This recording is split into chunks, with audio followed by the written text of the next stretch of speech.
સમાચાર હાલમાં સામે આવી રહ્યા છે। બીજેપીની નવી ટીમની જાહેરાત મોટા સમાચાર સામે આવી રહ્યા છે।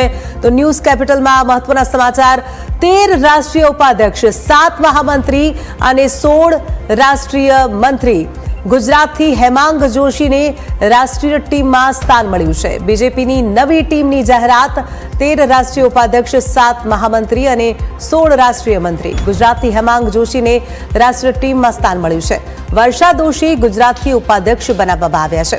ગુજરાતના રોહન ગુપ્તાને રાષ્ટ્રીય મહામંત્રી બનાવવામાં આવ્યા છે। તો સ્મૃતિ ઈરાનીને રાષ્ટ્રીય મહાસચિવ બનાવવામાં આવ્યા।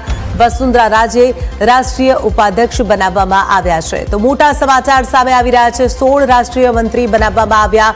બીજેપીની નવી ટીમની આ જાહેરાત થઈ છે।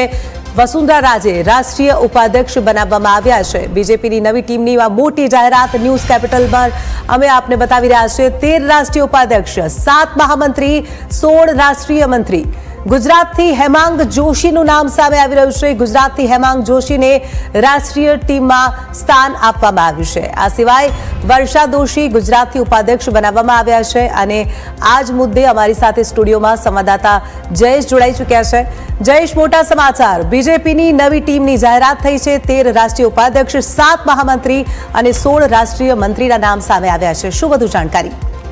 રિંકલ, રાષ્ટ્રીય અધ્યક્ષ નીતિન નવીન બન્યા અને તેના 8 મહિનાનો સમય છે તે વીતી ચૂક્યો હતો ને તેમના ટીમની છે તે આતુરતાથી તમામ જે કાર્યકર્તાઓ છે તે રાહ જોઈ રહ્યા હતા ને એવામાં આજે શુભ દિવસ છે। શ્રાવણ મહિનાનો પહેલો સોમવાર છે અને ત્યારે ટીમની જાહેરાત કરવામાં આવી છે।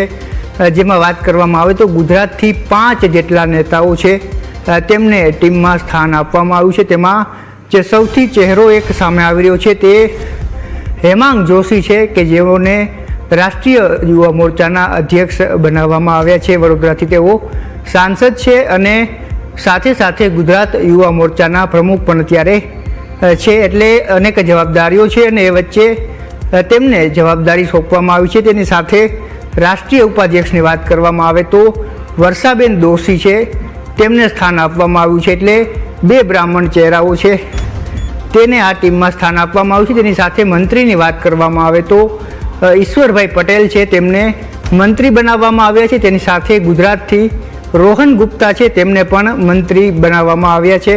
આ વાત કરવામાં આવે તો નીતિન નવીન એક યુવા અધ્યક્ષ તરીકે તેમને સ્થાન આપવામાં આવ્યું છે અને એમની જ્યારથી પણ વરણી થઈ છે ત્યારથી એવું કહેવાય છે કે યુવાનોની તક ભારતીય જનતા પાર્ટી આપી રહી છે ને એ વચ્ચે આ ટીમની જાહેરાત કરવામાં આવી છે જેમાં તમામ એ બાબતો છે તેનું ધ્યાન રાખવામાં આવ્યું છે કે યુવા ટીમ છે તે આપવામાં આવે અને સાથે એ વાત પણ ધ્યાનમાં રાખવામાં આવી છે કે નીતિન નવીન એક નવો ચહેરો છે, યુવાન ચહેરો છે ને ત્યારે તેને ઓવરશેડો કરી શકે એ પ્રકારની કોઈ નિમણૂક ન થાય ને તેના માટે જ આ ટીમ તમે જોશો તો એ જોવા મળશે। તેની સાથે સ્મૃતિ ઈરાની કે જેઓની આ ટીમમાં વાપસી થઈ છે ને સંકેતો પણ મળી રહ્યા છે કે આગામી વર્ષમાં જે યુપીથી રાજ્યસભાની જે ચૂંટણીઓ છે તે થવાની છે જેમાં 9 જેટલી બેઠક ખાલી થવાની છે ને તેમાં સ્મૃતિ ઈરાનીને સંસદમાં મોકલવામાં આવે।